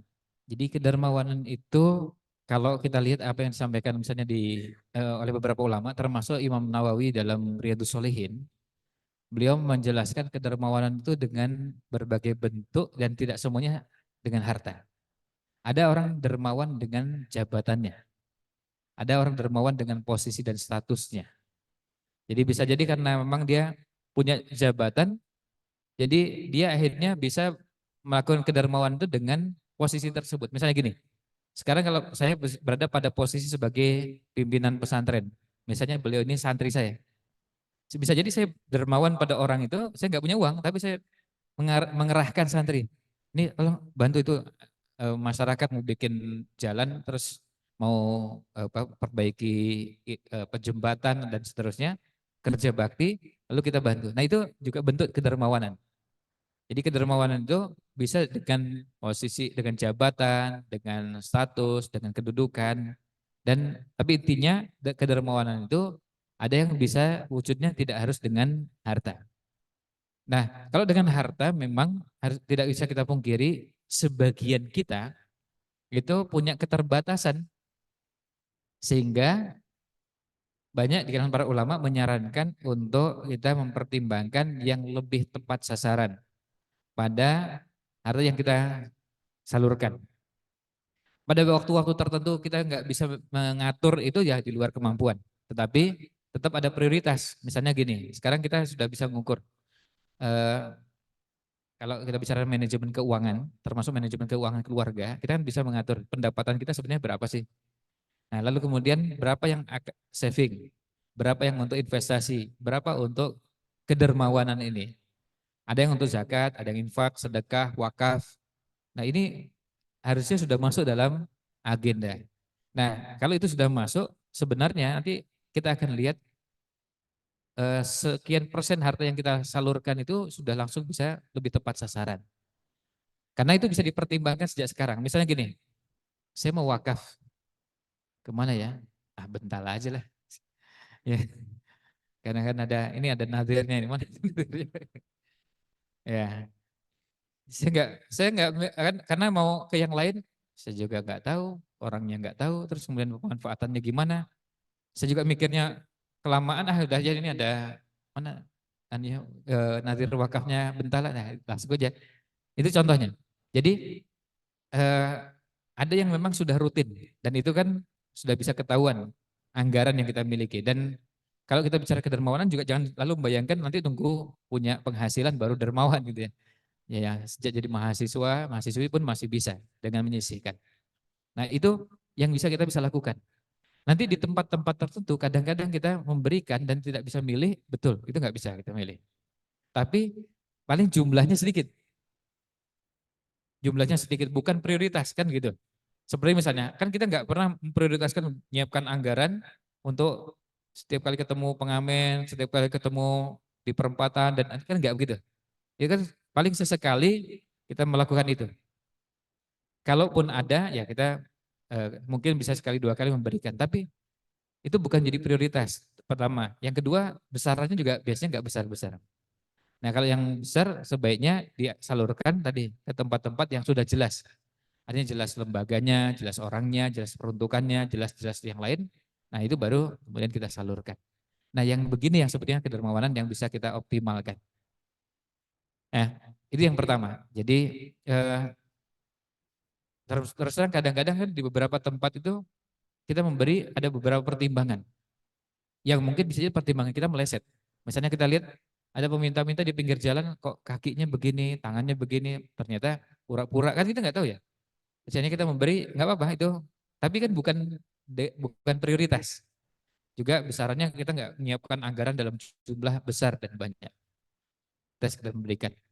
Nah, tapi kalau yang besar dan apalagi rutin ya ke tempat-tempat yang lain. Nah, sehingga sarannya bapaknya Mbak tadi itu memang tepat kalau lebih baik kita memilih yang akan lebih besar manfaatnya. Seperti saya misalnya gini, saya ketika misalnya sama-sama ada lembaga-lembaga yang menyalurkan donasinya ke Palestina. Tentu saya memilih lembaga yang saya kenal, bukan cuma kenal lembaganya, kenal orang-orangnya, termasuk kenal orang yang di sananya juga saya kenal.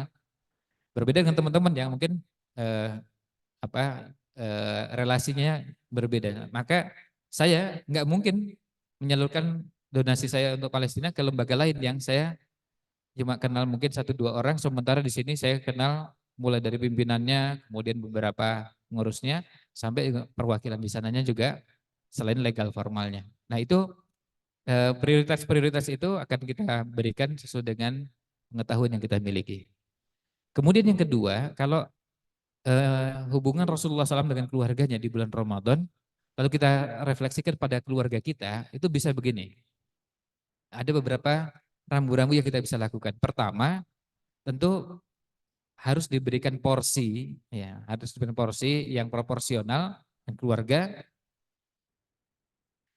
pada waktu-waktu yang memungkinkan diberikan waktu, kemudian diberikan bentuk interaksi, komunikasi yang maksimal.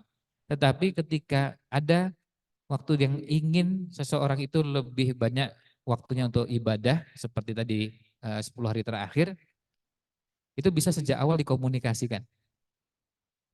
Kemudian yang kedua bisa mengikuti caranya Rasul SAW. Kalau perlu diajak keluarganya. Karena begini, jangan sampai bapaknya rajin iktikaf, sementara istri dan anaknya enggak pernah iktikaf sama sekali. Sehingga enggak pernah merasakan suasana iktikaf itu seperti apa sih. Karena begini, orang enggak pernah merasakan suasana iktikaf, itu akan berbeda dengan yang pernah merasakan iktikaf. Mungkin pernah lihat ada yang bikin postingan, ada foto jamaah iktikaf sedang tidur di foto, kemudian lalu dikasih captionnya tuh ya, gimana mau berjuang ya pada tidur semua terkapar gitu. Jadi seakan-akan iktikaf tuh nggak boleh tidur. Iktikaf tuh ya jelas iktikaf tuh ya tidur lah. Cuma kapan tidurnya dan berapa lama tidurnya kan begitu. Rasul asal juga tidur kok. Kan beliau iktikaf 10 hari. Masa 10 hari nggak pernah tidur? Ya tidur. Beliau juga tidur, cuma tidurnya kapan, berapa lama. Nah, itu yang diatur. Tapi di situ kita akan merasakan bagaimana melatih mengatur jadwal tubuh kita, jadwal jam biologis kita untuk ibadah itu perjuangannya luar biasa berat. Karena selama ini kita memang nggak terlatih dengan begitu. Saya pertama kali iktikaf di Masjidil Haram itu 30 tahun yang lalu. Pas 30 tahun, jadi tahun 94. Ya karena namanya peserta iktikaf pemula. Ya, itu lebih pasnya begitu ya. Jadi pas saat masuk di Masjid Nabawi, waktu itu saya lupa ya 94 atau 95 itu pokoknya gantian lah Masjidil Haram, Masjid Nabawi dan begitu seterusnya. 5 tahun berturut-turut iktikaf tuh cuma gonta-ganti Masjidil Haram, Masjid Nabawi. Nah, tapi waktu pas pertama kali itu namanya peserta pemula, pas baru ngaji, baca Quran, kemudian sholat, sunnah, berzikir, berdoa, sudah jam 11 sudah ngantuk, mau tidur. Lihat kanan kiri kok nggak ada yang tidur. Itu peserta iktikaf di Masjidil Haram, Masjid Nabawi nggak ada yang tidur. Jam 11 nggak ada yang tidur, setengah 12 nggak tidur, jam 12 ini kok nggak ada yang tidur deh. Terus 12 seperempat itu udah ngantuk sekali, ini kok pada nggak tidur. Oh ternyata memang nggak tidur. Setelah itu ada jadwal sholat malam yang tengah malam itu. Jumlah rakaatnya waktu itu biasanya 13 rakaat. Itu tengah malam. Sholatnya lebih panjang, bacaannya lebih lama. Ya, satu rakaat itu bisa 15 menit. Tapi rukuknya lama, sujudnya juga lama. Itu kan berarti nggak tidur lagi. Soalnya sampai kapan? Sampai menjelang sahur. Sampai sahur, terus kemudian sampai subuh, ternyata peserta iktikaf di Masjidil Haram tuh pada gak tidur. Wah, saya paginya ngantuknya luar biasa karena jadi semalaman gak tidur. Tadi memang persiapan, yang kedua semangat, kemudian target, ya itu yang memang saya nggak siapkan sejak awal. Saya bayangkannya, ya saya udah bayangkan orang sudah merencanakan mau tidur jam 11, terus mau tidur tuh nggak ada temennya gitu. Kan nggak enak sendiri gitu. Jadi mau tidur kanan kiri nggak ada yang tidur. Ini coba duduk tapi duduk sambil ngantuk juga ya menahan-nahan gitu. Nah ternyata apa? Ternyata mereka mengisi 10 hari terakhir itu lebih banyak menghidupkan malam. Ya saya baru ngerti di situ. Kan hadisnya menghidupkan malam. Menghidupkan malam oh ternyata begitu caranya. Nah menghidupkan malam ternyata ya diisi dengan ibadah karena apa? Lailatul Qadar itu di malam hari. Dan ada rasa takut, nah itu. Ada rasa takut jangan-jangan Lailatul Qadarnya itu yang disebutkan. Kan dulu pemahamannya macam-macam yang berkembang. Jangan-jangan pas Lailatul Qadarnya itu pas tidurnya itu. Pas tidur pas Lailatul Qadar. Jadi bukan man qoma Lailatul Qadri imanan wahtisaban, tapi man nama Lailatul Qadri. Siapa yang tidur pada malam Lailatul Qadar ini nggak dapat tuh. Akhirnya karena khawatir nggak dapat itu semalaman dikejar dengan penuh semangat. Nah, akhirnya mengalihkan tidurnya ke waktu pagi. Karena apa? Karena di waktu pagi orang tidak ngejar Lailatul Qadar, ngejarnya malam. Mengubah jadwal ibadah menjadi malamnya betul-betul dihidupkan. Itu memang kerjaan yang tidak mudah. Kemudian yang kedua, orang kalau nggak biasa lama beribadah, duduk lama beribadah itu nggak kuat. Kalau sekarang gini, ini nggak ada hubungannya dengan siang malam, termasuk pagi, siang, sore, malam. Kalau nggak biasa, nggak kuat. Jamaah haji diajak ke Arafah, wukuf di Arafah. Kesempatan waktu yang paling mustajab itu kan di Arafah, doanya orang di Arafah. Kapan waktunya? Ba'da zuhur sampai dengan maghrib. Apa yang dilakukan? Silahkan bebas, mau doa apa saja silahkan. Coba lihat jemaah Indonesia. Kita bicara mayoritas ya, bukan semua. Banyak yang nggak kuat. Karena apa? Memang nggak biasa ibadah. Mau berdoa, baru doa sebentar udah rasanya bahannya habis. Doa apa lagi Ustaz? Tapi masalahnya bukan bahannya sebetulnya. Karena memang nggak terbiasa. Sampai dibawakan buku doa. Sebelum berangkat ke sana saya bilang, ini bisa bawa buku doa ini. Bawa buku doanya. Buku doa itu saya sampaikan, kalau mau doa nggak usah mikir doa pakai ini. Sekarang doakan semua yang mau kita doakan. Tapi karena kita nggak bisa berdoa lama, mau doakan juga rasanya siapa lagi, rasanya udah semua gitu. Padahal belum. Banyak yang belum didoakan. Karena memang tidak terbiasa. Akhirnya apa? Saking malasnya berdoa itu, sampai ada yang tanya, Ustaz, boleh nggak gini? Kalau ini buku doanya, saya selalu berdoa, ya Allah kabulkan semua doa yang ada di buku ini. Ini saking malasnya itu. Enggak terbiasa itu. Nah, iktikaf itu kesempatan untuk begitu. Nah, Nanti di Ihya Ulumuddin, termasuk di Mukhtasar Minhajul Qasidin, disebutkan manfaat i'tikaf itu kita sebenarnya terbebas dari beberapa dosa. Karena kalau kita i'tikaf kan kita nggak melihat kemungkaran, nggak melihat kemaksiatan. Ternyata pengaruhnya luar biasa. Mata yang nggak pernah lihat kemungkaran itu rasanya 10 hari saja nggak lihat kemungkaran, keluar itu rasanya beda sekali. Sampai ada yang saya ajak dulu. Ini tahun 99, saya pernah tahun 2000. Pertama kali santri-santri itu saya ajak iktikaf. Terus keluar tuh bilang, ya Allah Ustaz ya. Memang mata sepet lihat kemungkaran itu begitu keluar dari masjid setelah 10 hari di masjid. Karena selama di masjid yang dilihat Quran, yang dibicarakan doa, ngajian, lalu ibadah, sabah.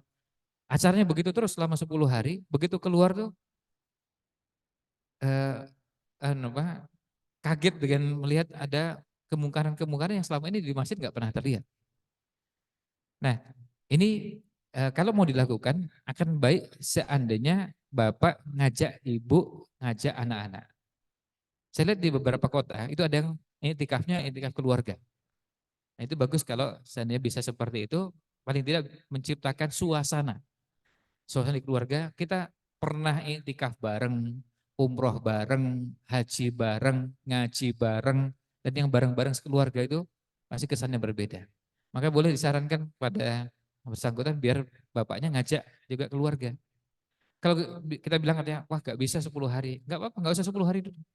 Kan iktikaf boleh 1 hari kan, tapi rasanya kan berbeda, 1 hari tapi kita bareng-bareng. Ngajak anak-anak, ya artinya orang tua ngajak anak-anak, suami dengan istri. Dengan kalau cuma suaminya aja iktikaf, istrinya enggak. Ini nanti bisa jadi muncul kesenjangan spiritualitas yang terjadi antara suami dengan istri. Begitu, Allah. Baik, Ustaz. Ini ada dua pertanyaan nih yang ada di Zoom. Yang pertama, adakah amalan i'tikaf untuk perempuan yang sedang uzur haid mungkin ya di 10 hari terakhir, baik Ramadan maupun umumnya, Ustaz? Ya, Kalau yang sedang halangan, tentu tidak bisa iktikaf tapi tetap bisa mengejar Lailatul Qadarnya. Dengan cara apa? Tetap ibadah di rumahnya. Karena sedang halangan, nggak bisa. Kalau sedang haid kan nggak boleh ke masjid. Lalu tinggal di masjid, lalu nggak bisa sholat, jelas. Apa yang bisa dilakukan di rumah? Lalu di rumah apa? Bukankah di rumah tetap bisa zikir, di rumah tetap bisa berdoa, di rumah tetap bisa melakukan muhasabah, di rumah tetap bisa menghadirkan keagungan Allah Subhanahu wa taala dengan berpikir, merenung, melakukan refleksi terhadap ini dan itu. Itu semuanya tetap bisa dilakukan oleh wanita yang sedang berhalangan. Dan kalau sudah bicara yang namanya zikir, banyak zikir yang kita bisa lakukan. Zikirnya zikir yang banyak.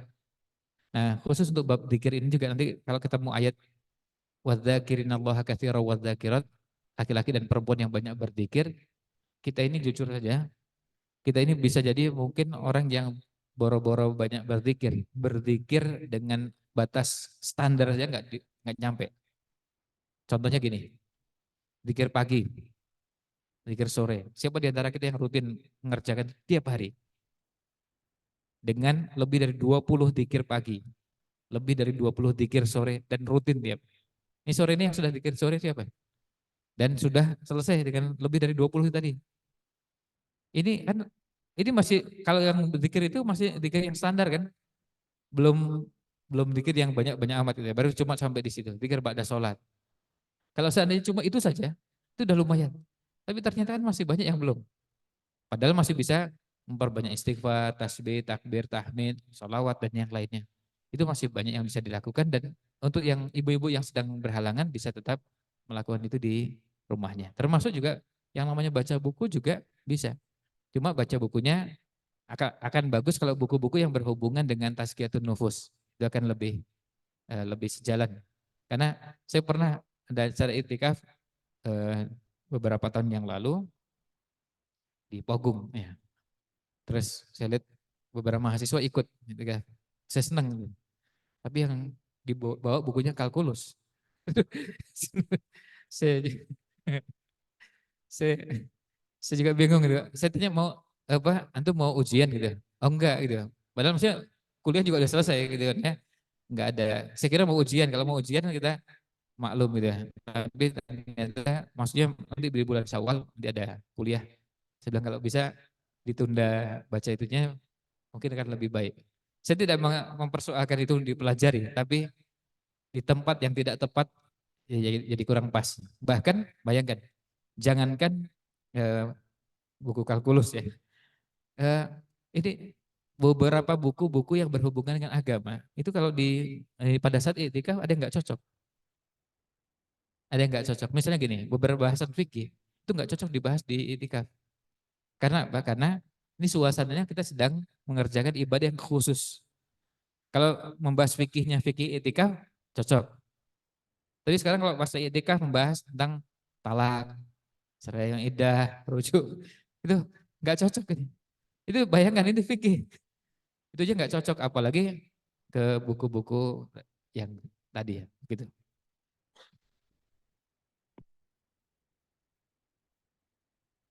Baik, Ustaz. Ini pertanyaan lagi, satu lagi yang ada. Eh Sebenarnya karena saya menyadari ketidakmungkinan untuk mengikuti ritme dan amalan para sahabat di bulan Ramadan. Tapi di sisi lain kita tidak ingin melewatkan kesempatan di bulan Ramadan ini. Apakah ada standar minimum yang kita lakukan dalam hari-hari di bulan Ramadan? Gitu. Ya, standar minimum itu ada beberapa dengan kuantitas dan kualitas yang kita coba bisa mempertahankan dalam batas minimal. Misalnya sholat 5 waktu. Kalau bisa sholat 5 waktu dikerjakan bukan cuma zuhur 4 rakaatnya, tapi bisa nggak zuhur tepat waktunya. Kalau yang laki-laki bisa nggak berjamaah di masjidnya. Dan nanti rasakan 30 hari di bulan Ramadan bisa menjaga sholat 5 waktu tepat waktu di masjid dan tanpa ketinggalan takbiratul ihram. Jadi kita bicara apa ini, muslim minimalis gitu ya deh. Atau apa namanya, minimum tadi ya. Jadi sholat 5 waktunya, tapi tolong kerjakannya dengan baik. Jangan misalnya sholat zuhur masuk ke masjid udah pada tasyahud akhir gitu. Jadi kan udah hampir game over ini. Sudah hampir habis ini, udah nggak dapat apa-apa ini. Ya bisa kan dapat dan sudah kita sudah wudhu, pas begitu qomat kita sudah berada di masjid. Nah itu kalau dikerjakan, itu yang pertama yang wajib-wajib. Artinya puasa jelas, kemudian sholat 5 waktu juga demikian. Nah yang wajib yang lain itu adalah yang wajib yang kadang-kadang hubungannya bukan cuma kita dengan Allah SWT, tapi dengan orang tua. Kalau yang masih punya orang tua kita tinggal di rumah, ingat bakti kita kepada orang tua itu juga kewajiban. Dan jangan sampai durhaka pada orang tua, itu juga kewajiban. Gimana caranya jangan sampai kita berdurhaka pada orang tua ketika kita berada di bulan Ramadan.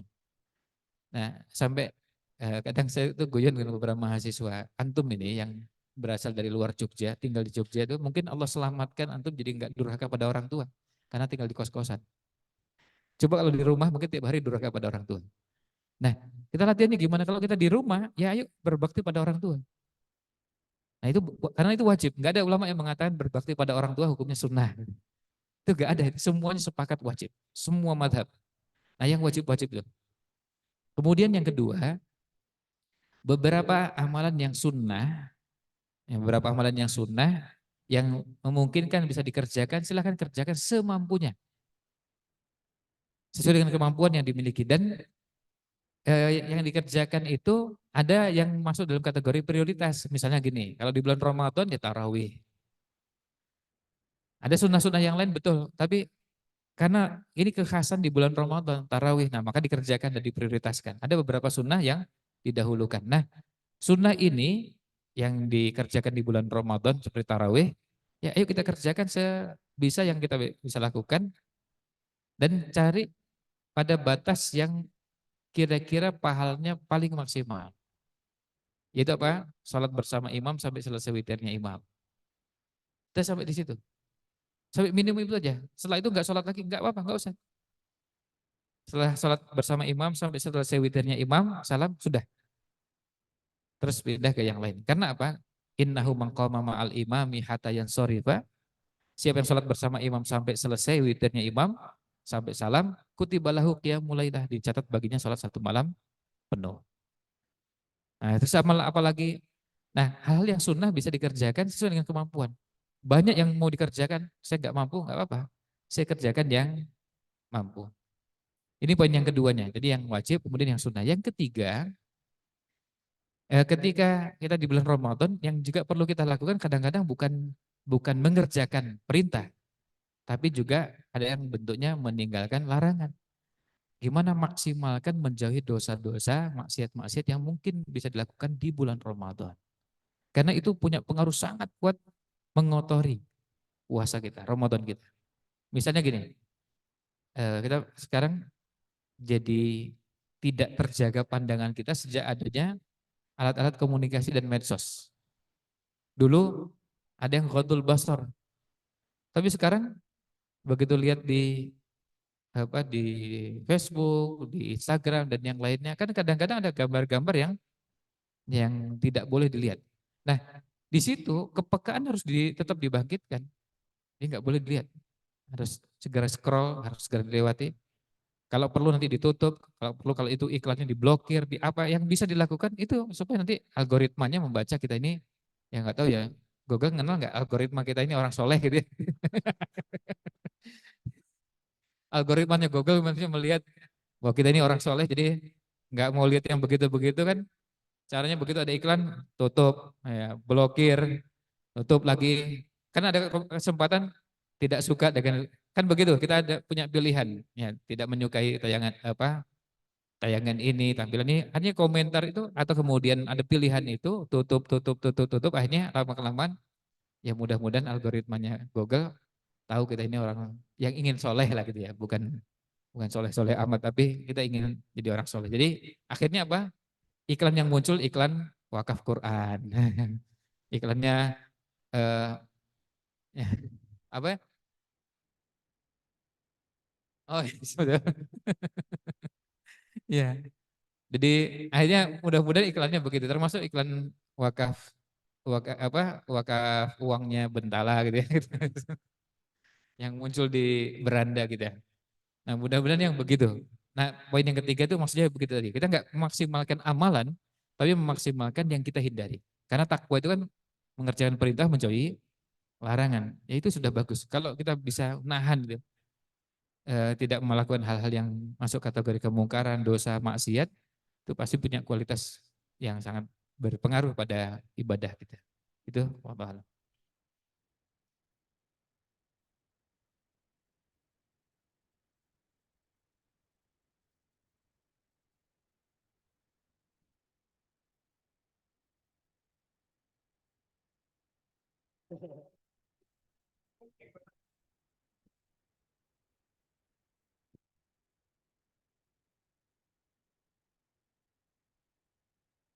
Baik, ya. Sepertinya sudah cukup Ustaz terkait pertanyaan. Dari Ustaz ada mungkin penutup? Iya, ada harapan yang eh, ingin wujudkan dari Ramadan kita dan dari kajian kita ini adalah kita punya persiapan menyambut bulan Ramadan dan kita ingin punya target setinggi-tingginya yang memungkinkan kita lakukan dan bisa melipat gandakan amalan yang kita lakukan dan kita menjadikan setiap peluang yang ada di bulan Ramadan sebagai jalan untuk mewujudkan ketakwaan. Mudah-mudahan Allah bimbing kita semua untuk bisa mewujudkan itu semua. Demikian Allah. Ya, baik. Ini ada permintaan untuk kita tutup dengan doa. Selain doa untuk kita, juga kita doakan untuk saudara-saudara kita di Palestina. A'udzubillahi minasyaitonirrajim. Bismillahirrahmanirrahim. Alhamdulillahirabbil alamin. Hamdan yuwafi ni'amahu wa yukafi mazidah. Rabbana lakal hamdu kama yanbaghi li jalali wajhika wa 'azimi sultanik. Allahumma inna nas'aluka wa nashhadu bi annaka antallah la ilaha illa antal ahadus samad alladzi lam yalid wa lam yulad wa lam yakul lahu kufuwan ahad. Allahumma ighfir lil muslimina wal muslimat wal mu'minina wal mu'minat al ahya'i minhum wal amwat. Allahumma aslih lana dinana alladhi huwa ismatu amrina wa aslih lana dunyana allati fiha ma'asuna wa aslih lana akhiratana allati ilaiha ma'aduna waj'alil hayata ziyadatan lana min kulli khair waj'alil mauta rahatan lana min kulli syarr. Allahumma arinal haqqa haqqa warzuqna ittiba'ah wa arinal batila batila warzuqna ijtinabah. Allahumma barik lana fi Sya'ban wa ballighna Ramadan. Allahumma barik lana fi Sya'ban wa ballighna Ramadan. Allahumma barik lana fi Sya'ban wa ballighna Ramadan. Allahumma harriril Masjidil Aqsa. Allahumma alaika bil yahudil ghasibin was-sahayinatil mu'tadin wa man awanahum ala dzalika ya azizu ya qahhar. Allahumma ansuril mujahidina fi Ghazzah. Allahumma ansuril mujahidin fi Filistin. Allahumma ansuril mujahidina fi Filistin. Allahumma wahid sufufahum wajma' kalimatahum alal haqqi ya rabbal alamin. Rabbana hablana min azwajina wa dhurriyyatina qurrata a'yun waj'alna lil muttaqina imama. Rabbana atina fid dunya hasanah wa fil akhirati hasanah wa qina adzabannar. Subhana rabbika rabbil izzati amma yasifun wa salamun alal mursalin walhamdulillahi rabbil alamin. Amin amin ya rabbal alamin. Baik, dengan dibacakan doa oleh Ustaz Ridwan maka berakhirlah ya sesi Tarhib Ramadan kita kali ini. Ya semoga kita bisa mencontoh Rasul ya semampu kita, baik itu persiapan maupun ketika nanti sudah menjelang bulan, sudah di saat bulan Ramadan. Baik, maka dari itu mari kita sama-sama akhiri dengan membaca hamdalah dan doa kafaratul majlis. Alhamdulillahirabbil alamin. Subhanakallahumma wa bihamdika asyhadu an la ilaha illa anta astaghfiruka wa atubu ilaik. Terima kasih. Wassalamualaikum warahmatullahi wabarakatuh.